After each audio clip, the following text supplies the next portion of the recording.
गुणायतन मूलनायक श्री चंद्रप्रभ भगवान की, परम शांति विधायक श्री शांतिनाथ भगवान की, चिंतामणि श्री पार्श्वनाथ भगवान की, वर्तमान शासन नायक श्री महावीर भगवान की, 24 तीर्थंकर भगवंतों की, संत श्रोमणी 108 आचार्य गुरुवर श्री विद्यासागर जी महामुनिराज के, गुणायतन प्रणेता पूज्य मुनिवर श्री प्रमाण सागर जी महाराज के, पूज्य मुनिवर श्री अरह सागर जी महाराज की, शाश्वत तीर्थराज सम्मेद शिखर की पावन धरा, जहाँ पर स्थित गुणायतन, जहाँ विश्व का एक अनुपम अद्वितीय पंचायतन शैली के जिनालय का निर्माण हो रहा है और साथ ही साथ जैन धर्म को अल्प समय में, यूं कहना चाहिए कुछ ही मिनटों में, संपूर्ण वांग्मय को आपको समझाने वाली अनुपम कृति अनुभव केंद्र के नाम से, जिसमें समोसरण दर्शन और आत्मा से परमात्मा की ओर यात्रा मूवी, दोनों ये सब कुछ ही समय के बाद आप सभी के सामने साक्षात होंगी। आप सब इनका दर्श और स्पर्श पा सकेंगे, अनुभवन कर सकेंगे। आइए बंधुओं, गुणायतन नित्य निरंतर नवीन ऊंचाइयां छू रहा है। पूज्य मुनिवर श्री के मंगल आशीष उनकी छांव तले, उनके निर्देशन में, और उनके जो स्वप्न उन्होंने देखे हैं कि इस जगत के लिए, इस आने वाली युवा पीढ़ी के लिए कुछ अलग ढंग से देना चाहिए जिससे वो जैन दर्शन को समझ सके। और इस परिकल्पना को साकार करने के लिए पूरे देश और दुनिया के अनेक लोग प्रतिदिन गुणायतन परिवार में सम्मिलित होते हैं, गुणायतन से जुड़ते हैं। आज जो लोग गुणायतन से जुड़े हुए हैं, हम उनके नामों की घोषणा कर रहे हैं और अपेक्षा होगी कि आप सभी करतल ध्वनि से उनके दान की अनुमोदना करेंगे। आज गुणायतन से निर्माण निधि के रूप में जुड़ रहे हैं श्री अरुण कुमार जी, सुधा जी जैन, निर्मल अजय जी जैन, ग्वालियर मध्य प्रदेश से। जोरदार करतल ध्वनि से उनका सम्मान करें। अगर यहाँ पर उपस्थित हों तो अपने स्थान पर खड़े होकर के महाराज श्री का मंगल आशीष ग्रहण कर लें। ये लिधौरा के पास कटेरा है, वहाँ से हैं और ग्वालियर वर्तमान में रहते हैं। गुणायतन से आज निर्माण मित्र के रूप में जुड़ रहे हैं राजिका जैन, सुपुत्री श्री जितेंद्र कुमार जैन, श्रीमती रीना जैन, पीयूष जैन, अपूर्वा जैन, जबलपुर मध्य प्रदेश से। अगर यहाँ पर उपस्थित हों तो हमारा अनुरोध है कि मंच पर पधारें। आप लोग जोरदार करतल ध्वनि से उनके पास तक सम्मान की है आपकी करतल ध्वनि वहाँ तक भिजवाएं, ताकि वे भी इस कार्यक्रम को जो अपने घर बैठे देख रहे हैं अनुभवन कर सकें। गुणायतन से आज सूत्रधार के रूप में जुड़ रहे हैं श्री निखिलेश वंदना जैन, निखार जी, मेघा जी, निष्कर्ष जी जैन, आगरा उत्तर प्रदेश से। पधारिएगा। आपके जोरदार करतल ध्वनि के बीच हम उन्हें मंच पर आमंत्रित करते हैं, पधारें।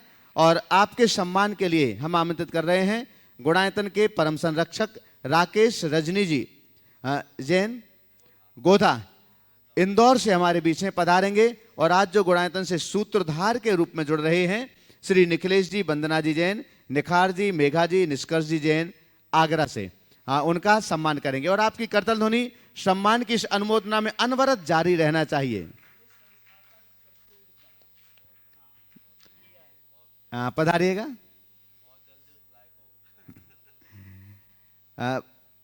बंधुओं, हम यहां पर आमंत्रित कर रहे हैं आज हमारे बीच थोड़ा सा सीधा पकड़ो, अनन्य गुरु भक्त ठाकुर सुरेंद्र बहादुर सिंह जी रायबरेली से हमारे बीच हैं। आपकी जोरदार करतल ध्वनि के बीच हम उन्हें आमंत्रित करते हैं। ठाकुर सुरेंद्र बहादुर जी रायबरेली से पूर्व विधायक भी रहे हैं, महाराज श्री के श्री चरणों के अनन्य भक्त हैं, पधारें। और आपके सम्मान के लिए हम आमंत्रित कर रहे हैं हमारे बीच सिद्धार्थ जी कासलीवाल, प्रशासक गुणायतन, पधारें। और प्रेमचंद जी जैन, उपकार एजेंसी सागर से हमारे बीच में पधारेंगे और ठाकुर सुरेंद्र बहादुर सिंह रायबरेली से उनका सम्मान करेंगे। पधारिएगा। आपकी करतल ध्वनि बंधुओं अनवरत जारी रहना चाहिए।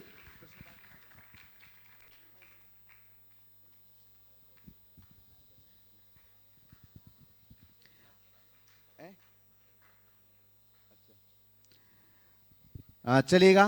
साथ ही आप अपना प्रश्न भी महाराज श्री के चरणों में रख लेंगे। ठाकुर सुरेंद्र बहादुर सिंह जी रायबरेली से हमारे बीच हैं और उनका सम्मान का क्रम यहाँ पर चल रहा है।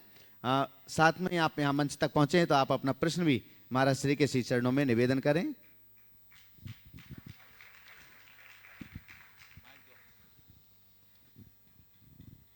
दीजिएगा, माइक दीजिए शीघ्रता से। दो जल्दी। चलिए।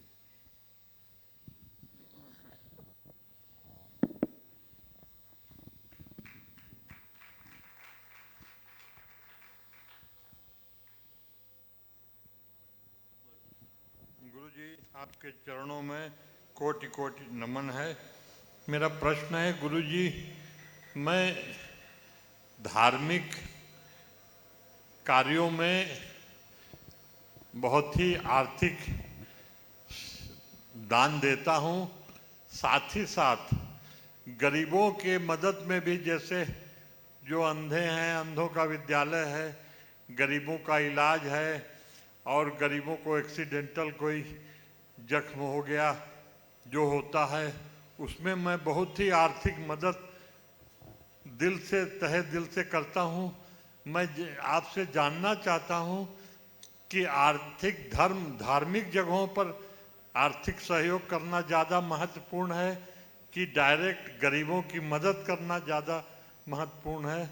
इनमें हम आपसे जानना चाहते हैं। बहुत अच्छी बात है, बहुत अच्छी। सबसे सराहनीय बात तो ये है कि अर्थ से संपन्न होने के साथ साथ आपके मन में दानशीलता के भाव हैं, ये एक बहुत अच्छी बात है।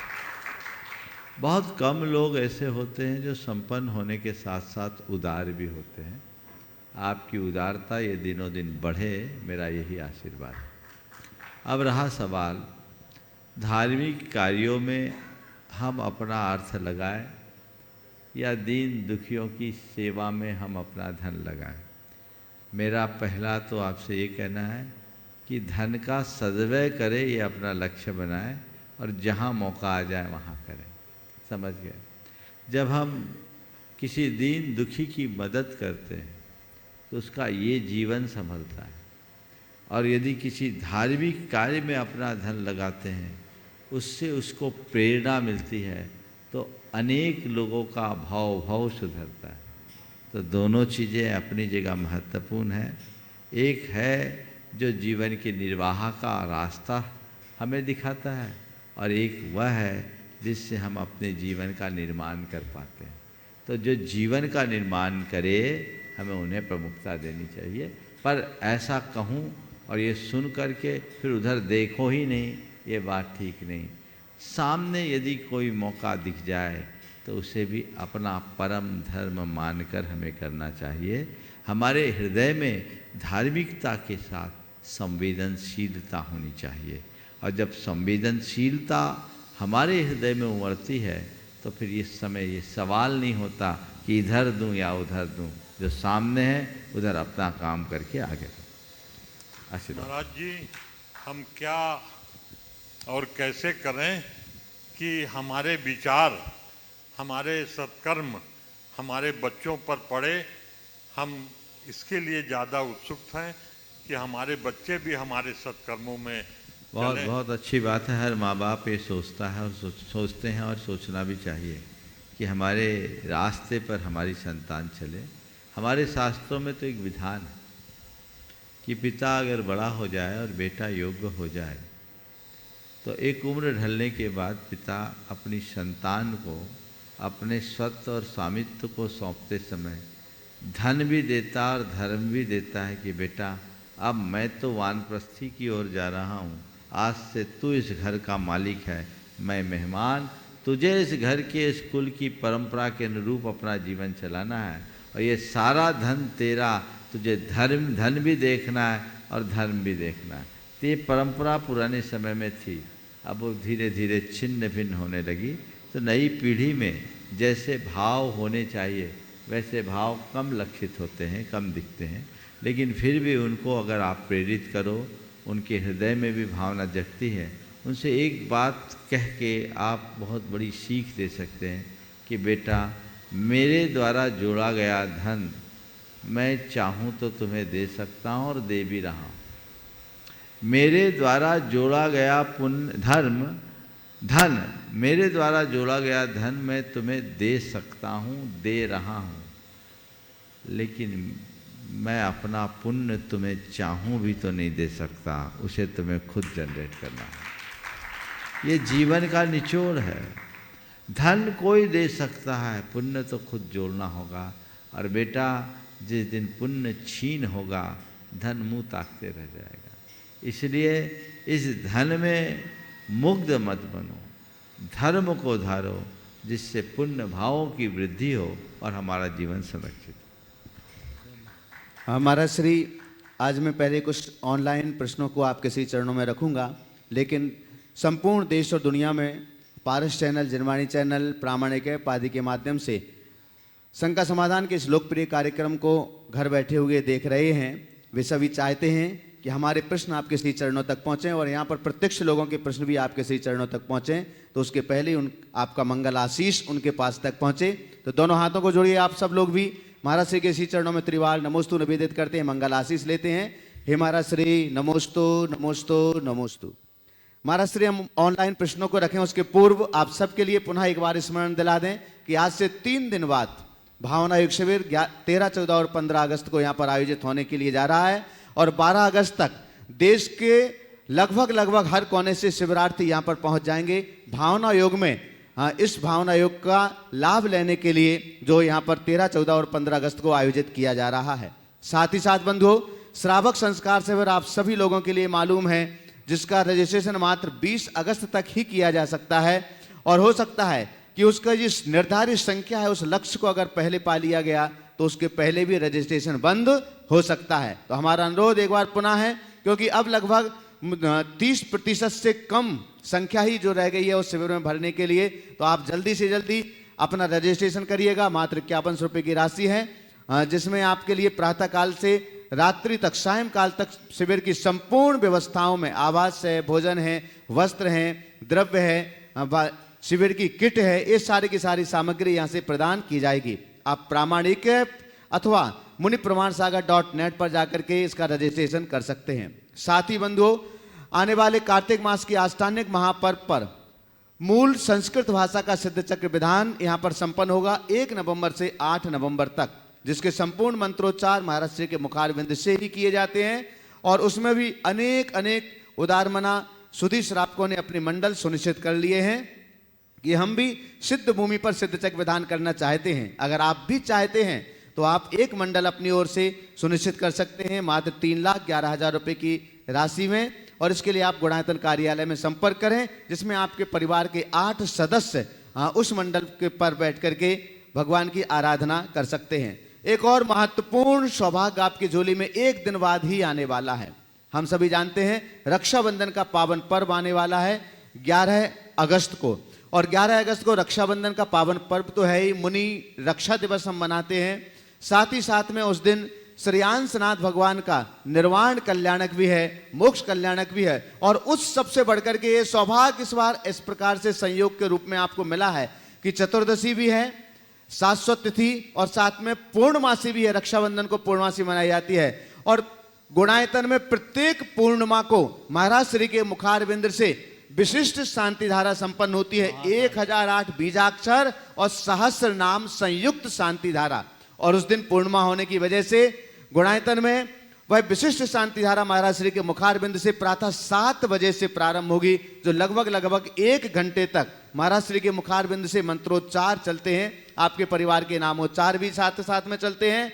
तो जो भी लोग उस विशिष्ट शांति धारा में अपना सौभाग्य अर्जित करना चाहते हैं, जो प्रत्यक्ष यहाँ पर उपस्थित रह करके करेंगे, वे तो सौभाग्यशाली हैं ही हैं, लेकिन अगर आप ऑनलाइन भी शांति धारा संपन्न करवाना चाहते हैं तो आपकी टीवी स्क्रीन पर जो नंबर्स चल रहे हैं, आप संपर्क कर सकते हैं गुणायतन कार्यालय में और अपना नाम, अपने परिवार का नाम वहां पर दे सकते हैं, ताकि आपके परिवार के नाम के साथ भी पूर्णमासी को, गुणायतन में प्रत्येक पूर्णमासी को संपन्न होने वाली विशेष शांति धारा जो सहस्र नाम और 1008 बीजाक्षर संयुक्त शांति धारा होती है, उसमें आपके परिवार के लिए है सौभाग्य प्राप्त हो सके। आइएगा, हम इन सभी सौभाग्यों को अपनी झोली में अर्जित कर सकें। और प्रतिदिन हम पारस चैनल पर महाराज श्री के प्रातःकालीन मंगलवाणी तो सुनते ही हैं लाइव 8:10 से।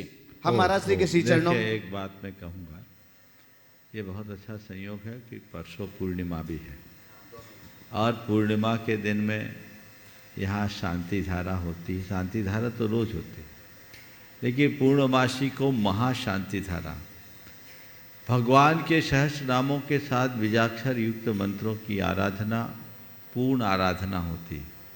और पूर्णमासी के दिन की गई पूर्ण आराधना हमारे जीवन की सब प्रकार की नकारात्मकता को दूर करने में निमित्त बनती है, बन सकती है। हमारे जीवन की अलाई बलाई उससे नष्ट हो सकती है। तो ये अवसर आप सबको प्राप्त हो रहा है। महीने में एक ही मौका आता है, ये मौका परसों आपके द्वार पर है। जिसे लाभ लेना है जरूर ले। उत्तम तो यही हो कि प्रत्यक्ष आकर के आप इसका लाभ ले, और रक्षाबंधन तो गुरुओं के सानिध्य में मनाए, यही श्रेष्ठ अवसर है। वे लोग भाग्यशाली होंगे जो यहाँ आकर के इसका प्रत्यक्ष लाभ लेंगे, और जो प्रत्यक्ष नहीं ले पाए वो परोक्ष लाभ ले। लेकिन ऐसे मौके को हमेशा हमें ध्यान में रखना चाहिए। चलिए महाराज श्री, सबसे पहले ऑनलाइन प्रश्नों के माध्यम से आपके श्री चरणों में निवेदन कर रहे हैं। कॉमर्शियल कॉलोनी बांसवाड़ा राजस्थान से लक्ष्मीलाल एवं पुष्पा देवी जी कोठारी आपके श्री चरणों में नमोस्तु निवेदन करते हुए पूछ रही हैं, महाराज श्री, आज विश्व में तनाव का बाजार इतना गर्म हो चुका है कि जहाँ भी देखें, जिसे भी देखें, तनाव तनाव और तनाव ही नजर आता है।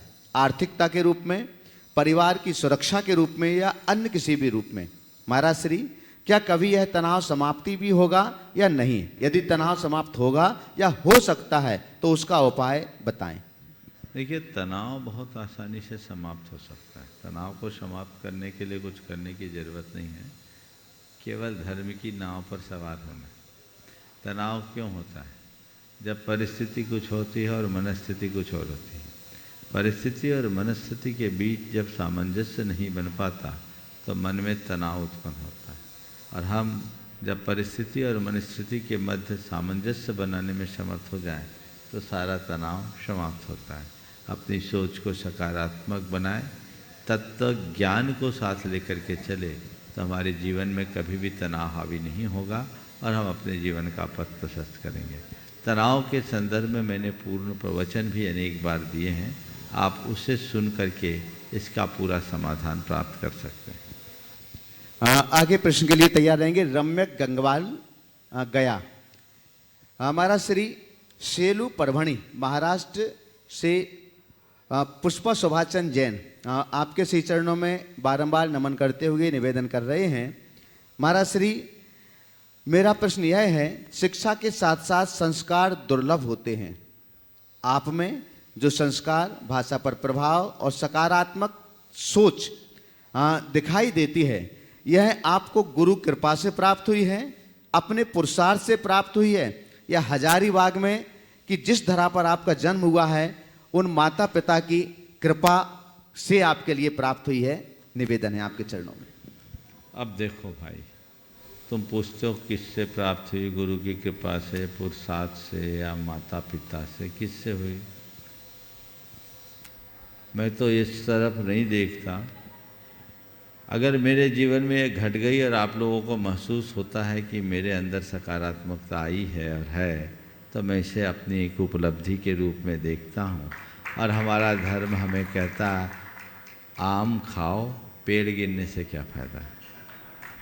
फिर भी अगर श्रेय देने की बात करो तो मैं तो कहूँगा तीनों को इसका श्रेय देना चाहिए, किसी एक को कम क्यों सोचो। और उसमें भी यदि सबसे ज़्यादा श्रेय देना है तो मैं अपने जीवन के अनुभव से कहूँगा, गुरु कृपा से बढ़कर के जीवन में कुछ नहीं होता। जिसके ऊपर गुरु की कृपा बरस जाती है उसका जीवन कंकर से शंकर बन जाता है, वो पामर से परमेश्वर बन जाता है।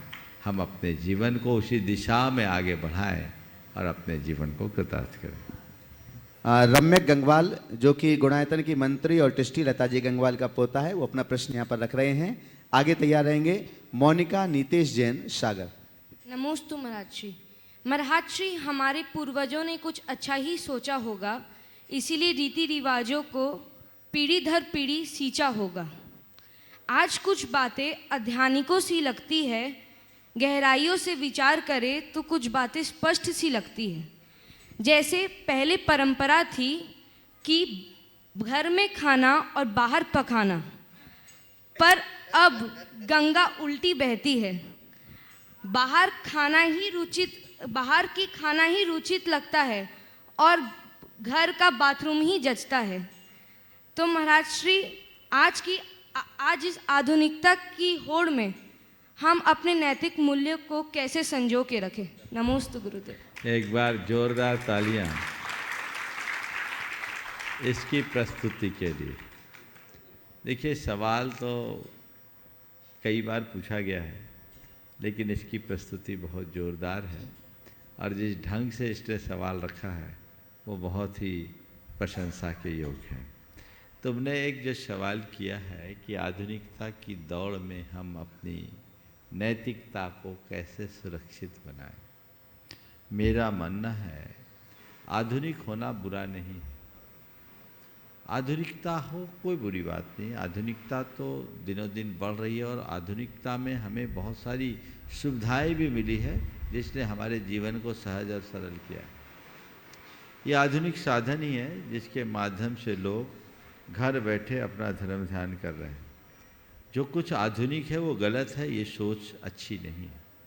लेकिन हाँ, आधुनिकता तब हमारे सर्वनाश का कारण बन जाती है जब हम अपनी मौलिकता को खो देते हैं। हम मौलिकता को ना खोएं, अपनी सांस्कृतिक निष्ठा को बरकरार रखें। क्रिया कोई भी करे उसके प्रयोजन को हम समझें। आज जो अच्छा उसे अपनाएं और पुरातन जो अच्छा है उसे ना छोड़े, उसे पकड़े रहें। दोनों साथ लेकर के चलेंगे तो कोई दोष नहीं है। लेकिन आधुनिकता की इस अंधी दौड़ में लोगों के साथ अक्सर ये होता है कि लोग उन्हें अपना रहे हैं जिनका कोई औचित्य नहीं, और जो हमारे जीवन का मूल तत्व था उसे केवल पुरातन मान करके छोड़ रहे हैं। ये छोड़ना ठीक नहीं है। ठीक तरीके से समझकर जो चलेंगे वे ही आगे बढ़ सकें। नमोस्तु पधारें मोनिका नीतेश जैन। सागर, आपके बाद में तैयार रहेंगे विश्वा संजय कुमार पाटनी, औरंगाबाद, महाराष्ट्र। महाराज जी के चरणों में मेरे परिवार की ओर से बारंबार नमोस्तु।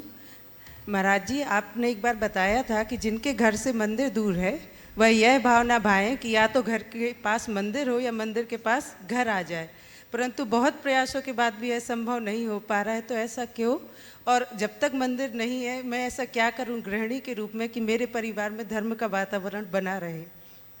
आपको एक दूसरा वाक्य सुना देता हूँ, थोड़ा सा अटपटा भी लगेगा और हो सकता है आपको तकलीफ भी हो, और मैं चाहता हूँ थोड़ी सी तकलीफ हो।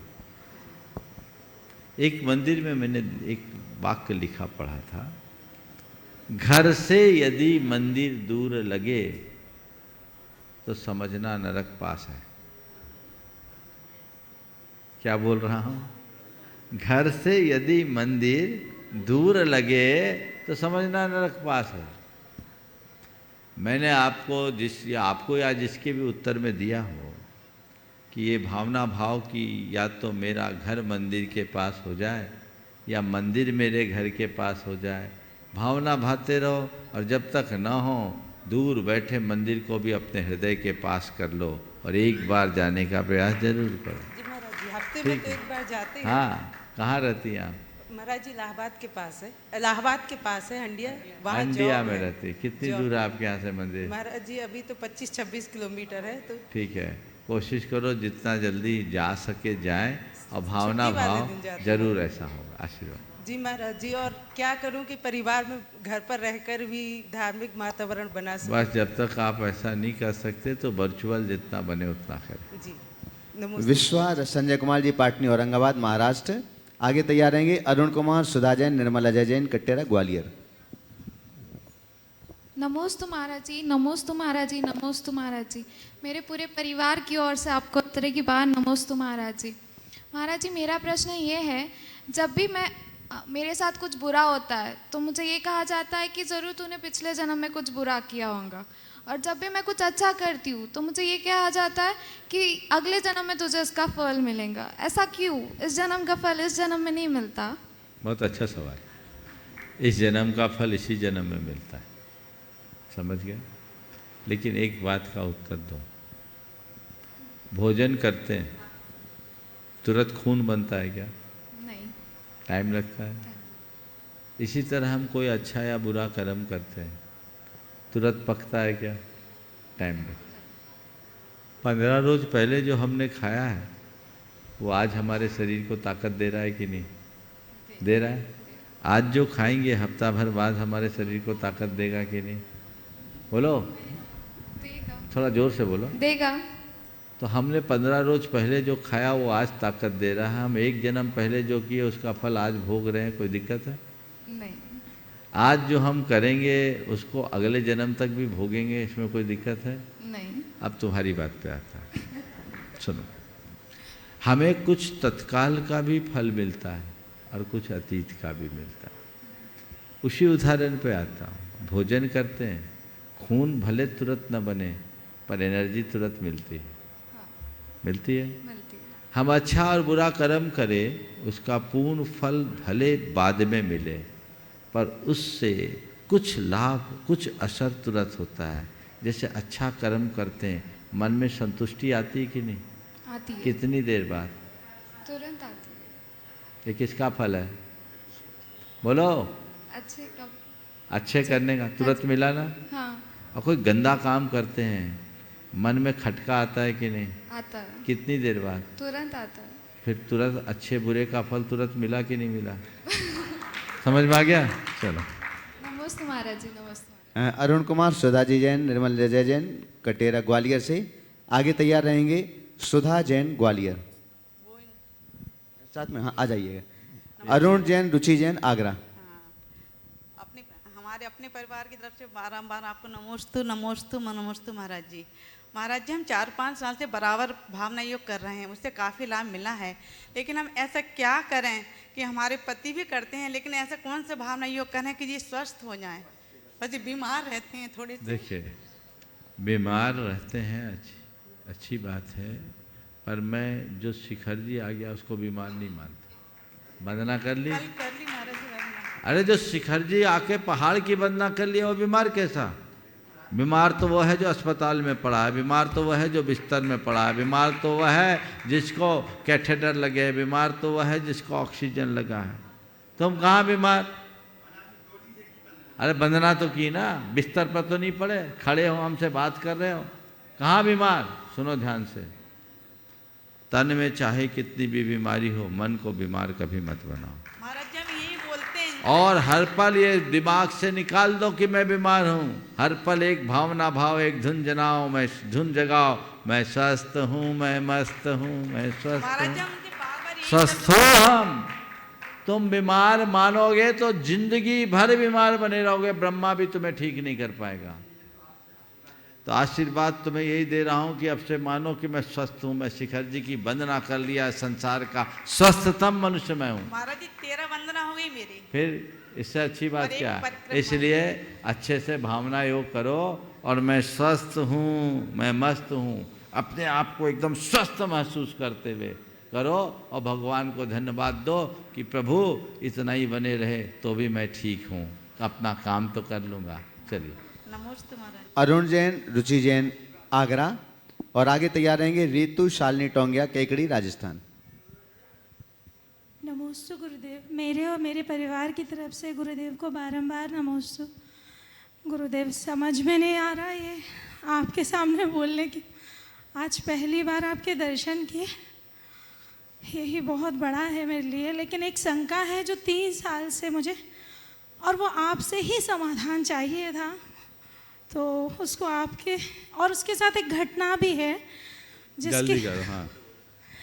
गुरुदेव, नारी के लिए सबसे बड़ा सुख पुत्र प्राप्ति या पुत्री प्राप्ति बहुत बड़ी चीज़ होती है। और किसी कारणवश मेरे पुत्री जन्म हुआ और वो ख़त्म हो गई, और उसके बाद मैं बहुत परेशान हो गई। और जब भगवान के सामने 2-3 साल बाद बहुत कष्ट से एक भावना भाई, तो मुझे भक्तामर पे बहुत विश्वास है और वही मुझे मिला।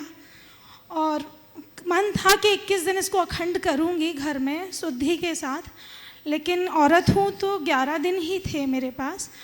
और उसका मन बना के मैंने 11 दिन शुद्धि से उस अखंड पाठ को करके नियम लिया और 241 दिन पे उसे कंप्लीट किया गुरुदेव। 8 महीने पूरे होने पे रखा, तो उसके लिए मेरी बहुत बड़ी श्रद्धा हुई और आप मुझे मूल बात बोलिए, हुआ क्या? पुत्र प्राप्ति हुई। बहुत बढ़िया। उसके बाद गुरुदेव फिर 4 साल बाद मेरी बेटी होने के बाद मुझे मन किया कि मैं इसको आजीवन करूंगी, जब तक मुझ पे सांस है मैं शुद्धि के साथ इसको करूंगी।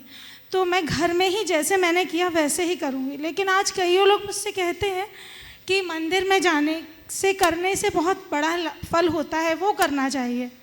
अब मैं उसका नियम ले भगवान का चुकी हूँ। नाम आप कहीं भी ले सकते हैं, बहुत अच्छी बात है। भक्तामर की कृपा से आपको ये लाभ मिला है। आप ऐसा संयोग बनाए रखिए और अपने जीवन को उसी तरह आगे बढ़ाए रखिए। ओ तो गुरुदेव उसे मैं घर में ही करती रहूं आजीवन? कर सकते हैं। रितु शालिनी टोंगिया, केकड़ी, नमोस्तु राजस्थान। गुरुदेव। मेरा और कासलीवाल परिवार का कोटि कोटि प्रणाम।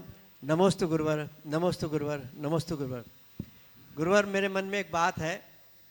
हम लोग जैन हैं और हमारी एक पहचान है। वैसे तो बहुत सी क्रियाएं हैं, लेकिन रात्रि भोजन त्याग और पानी छान कर पीना, ये हमारी पहचान है। इससे हमको गर्व भी होता है और समाज में और अन्य लोगों में एक हमारी पहचान भी बनती है। लेकिन वर्तमान में स्थिति ऐसी है कि हम लोग ये बोल देते हैं कि हमारा तो सब चलता है, इसको धर्म मानने से भी इनकार करते हैं। ऐसा क्यों है गुरुवर? हमारी क्या कमी है, क्या उद्यम में कमी है? बहुत ही अच्छी बात आपने उठाई है। हमारी जो अपनी सांस्कृतिक पहचान थी उसे कायम रखना हम सबकी जिम्मेदारी। आधुनिकता की अंधी दौड़ में लोगों ने आजकल ये कहना शुरू कर दिया हमारा तो सब चलता है, और चलता है कहकर धर्म को ही लोग चलता कर रहे हैं। किसी वजह से कोई क्रिया न कर पाना व्यक्ति की व्यक्तिगत मजबूरी हो सकती, लेकिन किसी क्रिया को विरुद्ध आचरण करके गौरवान्वित होना कतई उचित नहीं। लोगों को लज्जा होनी चाहिए। और जो लोग कहते ये सब धर्म नहीं है, उन्हें धर्म के मर्म को ही नहीं समझा। जब दया हमारे धर्म का मूल है और दया भाव, अहिंसा भाव के पालन के लिए हमें अपने आचारों में इन सब बातों का ध्यान रखना कहा गया, तो उसका तो पालन करना ही चाहिए। मेरे संपर्क में ऐसे अनेक लोग हैं जो जन्मना जैन नहीं हैं, पर वे विशुद्धाचारी हैं, रात में पानी तक नहीं पीते। ऐसे लोग भी हैं, तो लोगों को समझना चाहिए। और ये केवल धर्म की दृष्टि से नहीं, अब तो स्वास्थ्य और विज्ञान की दृष्टि से भी ये चीज़ें समझ सकते हैं। जब से ये इंटरमीडिएट मील वगैरह की बातें प्रकाश में आई है, वो लोग तो सब ये कहने लगे हैं कि व्यक्ति को रात में खाना नहीं चाहिए। दिन में खाने वाले लोग ज़्यादा हेल्दी रहते हैं, और 2 भोजन के बीच व्यक्ति के लिए 8 घंटे का अंतराल होना चाहिए। ये मिनिमम अंतराल की बात की है। क्योंकि हमें अपने शरीर को स्वस्थ रखना है, जीव हिंसा से बचना है, बीमारियों से बचना है, तो हमें इन आचारों का पालन तो करना चाहिए। ये हमारी पहचान है और इनसे ही हम पापों से अपने आप को बचा सकेंगे। इसलिए लोगों को जागरूकता, लोगों के बीच जागरूकता होनी चाहिए। लोगों को इसे तार्किक तरीके से समझाना चाहिए, और जब हम ऐसा समझाने में सफल होंगे तो सुनिश्चित तौर पर ये चीज़ें बदलेंगी। नमोस्तु, नमोस्तु, नमोस्तु। कैलाश जी सेठी, अजमेर, राजस्थान से। बंधु, एक बार आप इनके सम्मान में जोरदार करतल ध्वनि करें। ये 16 कारण के बहुत लंबे समय से लगातार 32 उपवास भी करते हैं। 4 बार ये 32 उपवास कर चुके हैं, और इस वर्ष भी सम्मेद शिखर तीर्थराज में यहाँ पर पधारे हुए हैं। 16 कारण के साथ साथ में 10 लक्षण तक ये यहाँ पर महाराज श्री के चरणों में रहते हैं, और उनके चरणों में रह करके लगातार साधना करते रहते हैं। तो आप अपना प्रश्न रख रहे हैं, और इसके बाद में तैयार रहेंगे अशोक जैन, डूंगासरा। नमोस्तु भगवान, नमोस्तु भगवान, नमोस्तु भगवान। आज मैं मध्य लोक में गया था। वहाँ एक माताजी की संलेखना चल रही थी, और एक महाराज भी अभी 15 दिन पहले ही आकर के महाराज बने थे। तो क्या ये पुरुषार्थ का फल है या जो आलस्य का फल है? कि आलस्य लेकर के भी हॉस्पिटल चले जाएंगे लेकिन यहाँ नहीं आएंगे। तो उन्होंने पुरुषार्थ किया, बम्बई से आए और मैंने देखा वो भी उस बीमार थे बहुत ज़्यादा महाराज भी, उनको महाराज भी 3-4 दिन पहले ही बनाया मेरे ध्यान से, और माता जी की संलेखना चल रही थी। तो इसमें पुरुषार्थ का महत्व है या ये आलस्य का महत्व है? देखिए, यह उन सबका जरूर पुण्य का योग है कि वे अपने जीवन के अंतिम दौर में संलेखना के माध्यम से अपने शरीर को त्याग रहे। लेकिन बीमार पड़ के संलेखना लेना और स्वस्थ अवस्था में साधक बनकर आगे बढ़ना, इन दोनों में बड़ा अंतर है। आप प्रारंभ से अपनी तैयारी ऐसे रखें कि बीमार पड़े ही नहीं, और कदाचित बीमारी भी हो जाए तो हम अपनी तैयारी पूरी रखें, ये प्रयास करना चाहिए। ऐसे केसेस में एक्सेप्शनल होता है कि लोग आ जाए और उनका उद्धार हो जाए। बहुतों की ऐसी स्थिति बन जाती है बीमारी के क्रम में कि उनका शरीर और मन दोनों इस लायक नहीं रह पाता कि साधना करे।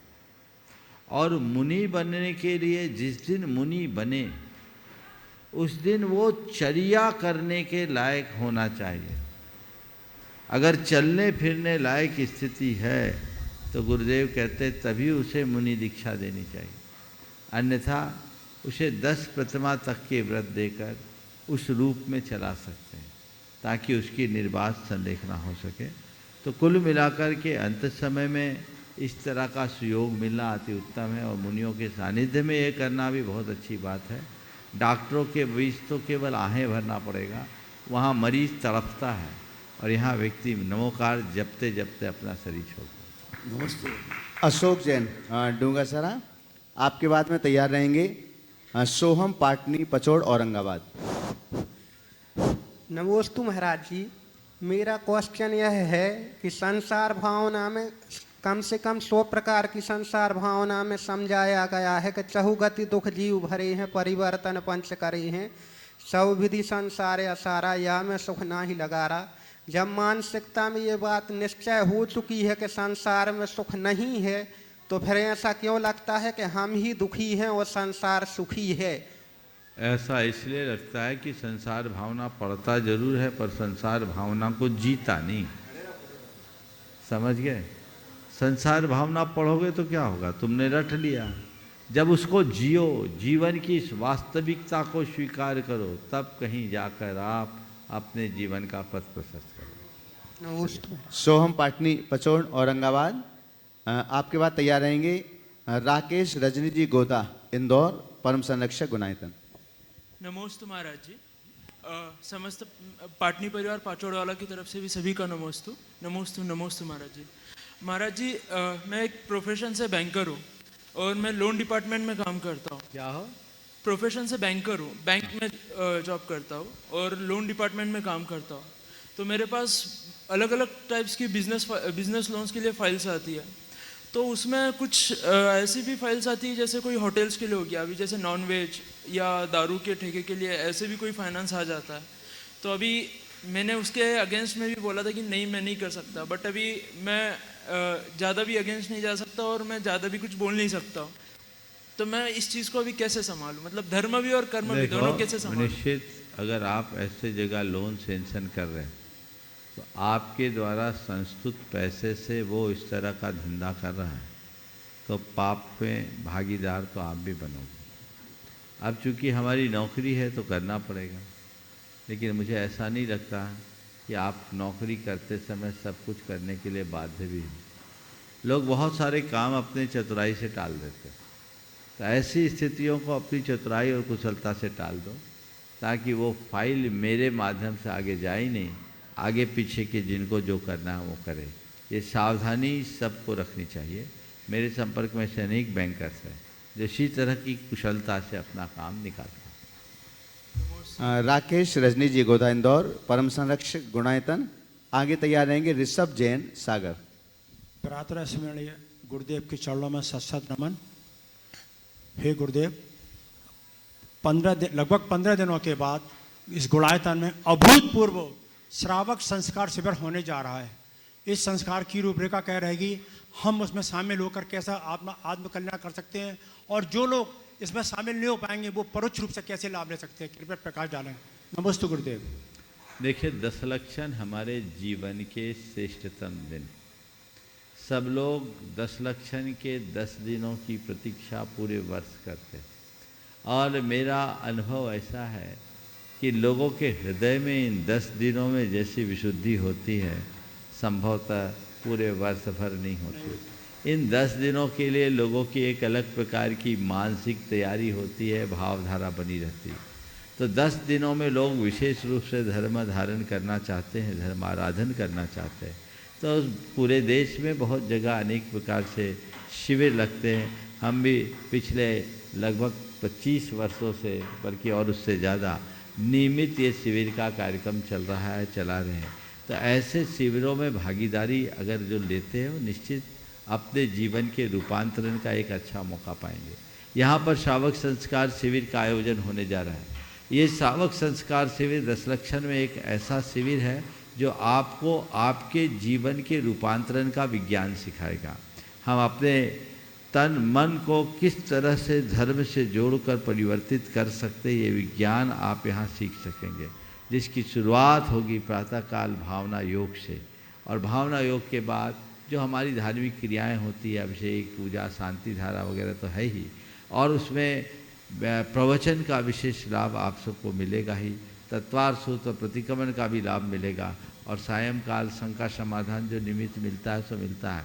पर कुल मिलाकर के 10 दिन घर परिवार से मुक्त होकर जो यहाँ आकर के प्रशिक्षण लेगा, यदि उसे आत्मसात कर ले तो पूरा साल उनके लिए अच्छा बन सकेगा।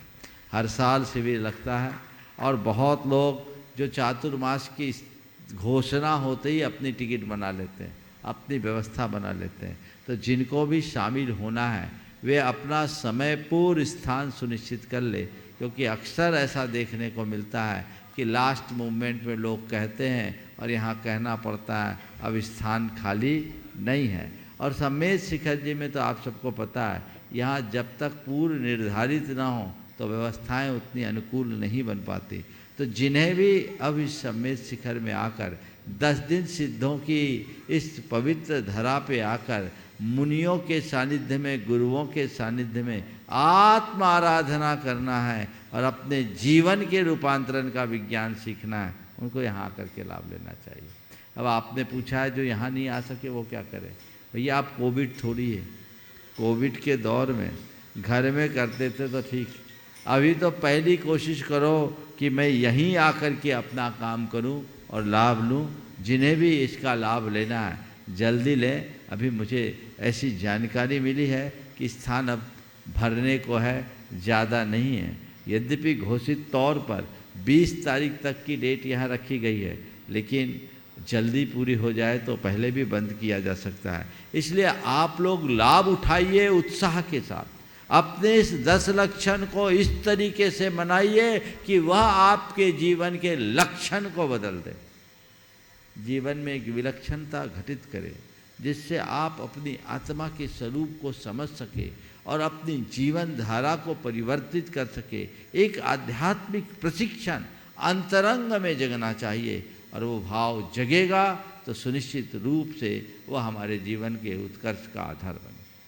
इसका मतलब कुबेर के खजाने की तरह धर्म की अभूतपूर्व वर्षा होगी। बिल्कुल बिल्कुल, लूटने वाले के ऊपर है कितना लूटता है। जी जी। और बंधु हम आपके लिए बतला दें कि अगर आप घर बैठ करके, अगर आप इस कार्यक्रम को देख रहे हैं तो आप घर बैठ करके भी अपना रजिस्ट्रेशन करवा सकते हैं प्रामाणिक ऐप अथवा www.munipramansagar.net पर जाकर के। मात्र 5100 रुपये रजिस्ट्रेशन शुल्क है, और उस रजिस्ट्रेशन शुल्क के माध्यम से आप रजिस्ट्रेशन कर सकते हैं अपना। बहुत से लोगों के साथ ये समस्या है कि वे इसको नहीं कर पा रहे हैं, तो हमारा अनुरोध है कि आपके टीवी स्क्रीन पर गुणायतन कार्यालय के नंबर चल रहे हैं, तो आप गुणायतन कार्यालय में संपर्क करके भी आप वहां पर भी अपना नाम दे सकते हैं सुविधा के अनुसार। ऋषभ जैन सागर आगे तैयार रहेंगे। प्रिया जैन रहली सागर। नमस्ते गुरुवर। गुरुवर, आपके संकट समाधान को पिछले 2-2.5 साल से रेगुलर सुन रहा हूँ, और सुनने से बहुत कुछ विचारों में शुद्धि आई है, बहुत कुछ जो भ्रांतियाँ थी, जो कन्फ्यूजन्स थे, वो दूर हुए हैं धर्म के बारे में, और एक बहुत पॉजिटिविटी आई है पिछले 2-2.5 साल में। और मैं चूँकि पिछले 28-30 साल से शिक्षा के क्षेत्र में हूँ, टीचिंग का जॉब किया है मैंने, तो मैंने जो अनुभव पाया है उसमें एक प्रश्न मन में आता है बार बार कि जो महिलाओं के प्रति जितनी भी हिंसाएं हैं या उनकी जीवन की जो परेशानियां हैं, उसका जड़ जो है वो हमें लगता है कि पुरुषों की मानसिकता में। अगर उनके विचार परिपक्व हों, अगर वो महिलाओं को भी पुरुषों की तरह क्षमतावान और अपने बराबर समझें, बराबर अवसर की भावना रखें, तो समाज में बहुत कुछ अच्छा हो सकता है। तो पुरुषों के या हमारे बालक युवा वर्गों के विचारों में शुद्धता आए, ऐसा कोई संस्थान हम शुरू कर सकें, तो मैं अपनी सेवाएं, अपना समस्त बाकी जीवन समर्पित देखिए, कर बहुत अच्छा भाव आपने प्रकट किया है, पर मैं आपकी बातों से पूरी तरह सहमत नहीं।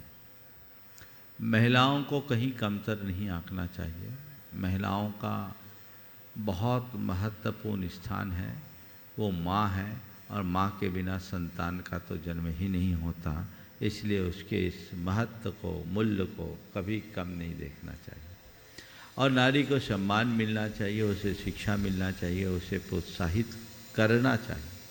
लेकिन पुरुषों के समान की मानसिकता मुझे समझ में नहीं आती। नारी को पुरुष के समान बनाने का मतलब आप इस बात को प्रकट कर रहे हैं कि पुरुष कहीं न कहीं नारी से ज़्यादा श्रेष्ठ है। क्यों पुरुष के बराबर? पुरुषों के समान क्यों? नारी नारी के समान क्यों न बने? नारी के अंदर नारीत्व प्रतिष्ठित क्यों न हो? वो नार्योचित कर्तव्य के पालन के साथ अपने गौरव को महिमा मंडित क्यों न करे? वो नर बनने की होड़ में क्यों लगे? क्या नारी जीवन की सार्थकता पुरुषों के समान काम करने में है, या नार्योचित गुणों के विकास करके समाज को संरक्षित करने में? अगर नारी नार्योचित कर्तव्यों से विमुख होगी और उनके नार्योचित गुण खंडित हो जाएंगे, तो नारी नारी नहीं रह पाएगी। और जिस दिन ये समाज नारी विहीन हो जाएगा, उस दिन ये समाज की दशा क्या होगी, कल्पना कर सकते हो? नारी ममता, क्षमा, सहिष्णुता, सरलता की प्रतीक है। जिस दिन समाज से नारी चले जाएगी, उस दिन ये सारे गुण चले जाएंगे। और जिस समाज में क्षमा, करुणा, ममता और सहिष्णुता जैसे गुण नहीं होंगे, वो समाज घोर बर्बर समाज बन जाएगा। ऐसे समाज का पतन सुनिश्चित है। इसलिए मैं हमेशा कहता हूँ, नारी नारी रहे, वो नर न बने। और नर से कहता हूँ, नारी को कम मत समझो। नर से नारी भारी, एक नहीं दो दो मात्रा जारी। नर में 2 मात्रा, नारी में 4 मात्रा। नारी नर से भारी, एक नहीं 2 मात्रा जारी। पर उन्हें नारी बनाओ। आज की इस उपभोक्तावादी दौर में नारी की पहचान खो रही है, नर का षड्यंत्र है। अब नारी को नारी नहीं रहने दिया जा रहा है। और समस्या क्या आ रही है? वो नारी नर बन नहीं पा रही है और नारी रह नहीं पा रही है, न इधर की न उधर की। प्रकृति ने तुम्हें जिस रूप में जन्म दिया है और जो गुण तुम्हारे भीतर स्वाभाविक है, उन स्वभावोचित गुणों का विकास करके अपने जीवन को महिमा मंडित करो। दूसरों की होड़ करने में जीवन में कृत्रिमता का प्रवेश होता है, और इस कृत्रिमता से जीवन कभी निहाल नहीं होगा। इसलिए एक बदलाव होना चाहिए सोच में। अब रहा सवाल, क्या नारियों को पढ़ा लिखा कर काम काजी बनाना गलत नहीं है? गलत है, मैं बिल्कुल गलत नहीं, बनाना चाहिए, कर भी रहे। पर एक बात और ध्यान रखना चाहिए कि घर की व्यवस्था भी एक बहुत बड़ी जॉब है, इसे कभी नहीं भूलना चाहिए। हम बाहर के काम को करते हुए यदि घर को ही गौण कर देंगे तो हमारा जीवन ही नरक बन जाएगा, जो आजकल दिनों दिन देखने में आ रहा है। इससे बचिए। अब रहा सवाल नारियों के साथ जो गंदी हरकतें प्रकाश में आती, वो मानसिकता की विकृति का परिणाम है। वो मानसिकता गुरुजी, वो मानसिकता तभी दूर होगी जब हम हर स्त्री को माँ, बहन और बेटी जैसी देखने की दृष्टि लाएंगे। और वह तब होगा जब हम उन्हें उसी रूप में प्रस्तुत करेंगे। आज के इस उपभोक्तावादी दौर में अब तो हर जगह नारी को इस तरह से प्रस्तुत किया जाने लगा है जैसे नारी नारी ना होकर के वो विज्ञापन का सामान बन गई। मुझे एक व्यक्ति ने कहा, महाराज मुझे देख के बड़ा आश्चर्य हुआ कि पनामा ब्लेड का विज्ञापन एक महिला कर रही थी, ऐसे चिकने गाल हो जाए। ये कौन सी मानसिकता है? ये कंज्यूमरिज्म का सबसे विकृत रूप है। अगर ऐसी स्थिति बनेगी और इस तरह का वातावरण बनेगा तो फिर समाज में गड़बड़ियां होगी। आध्यात्मिकता होनी चाहिए। नारी में माँ का रूप, नारी में बहन का रूप, नारी में बेटी का रूप दिखना चाहिए। नारी देवी स्वरूपा दिखनी चाहिए, वो भोग्या के रूप में नहीं देखना चाहिए। और जिसके आंखों में ऐसी पवित्रता आएगी वो किसी भी स्त्री के साथ गलत हरकत करना तो दूर की बात है, उधर देख भी नहीं सकेगा। वो पवित्रता चाहिए और ये आध्यात्मिक क्रांति से ही संभव है और कोई दूसरा रास्ता नहीं है। इसलिए इन सब चीज़ों को देखिए और आगे बढ़िए।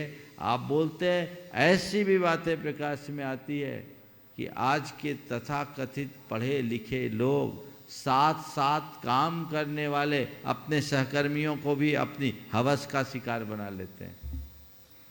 तो क्या बराबरी से लाने से उनके जीवन की पवित्रता को संरक्षित रखने की सुनिश्चितता की जा सकती है? दृष्टि की पवित्रता के बिना किसी की सुरक्षा नहीं होगी। तो वो दृष्टि की पवित्रता आध्यात्मिक चेतना के विकास से ही संभव है, जो व्यक्ति के अंदर होनी चाहिए। महाराज जी, एक और प्रश्न था छोटा सा। एक जो विद्यालयों में प्रेयर कराई जाती है, उस प्रेयर में कौन कौन सी बातें होना चाहिए आपके माध्यम से, ताकि सारे स्कूल में ये बात जाने मैं तो कहूँ जगत के कल्याण की भावना होनी चाहिए, और अगर आप मंगल भावना कर दो तो सारी प्रेयर हो जाए। देख लीजिए। नमस्ते। निखिलेश वंदना जैन, आगरा, जो आज गुणायतन परिवार में सम्मिलित हुए हैं सूत्रधार के रूप में। इसके बाद में तैयार रहेंगे पुष्पा शौगानी, दुर्गापुरा, जयपुर।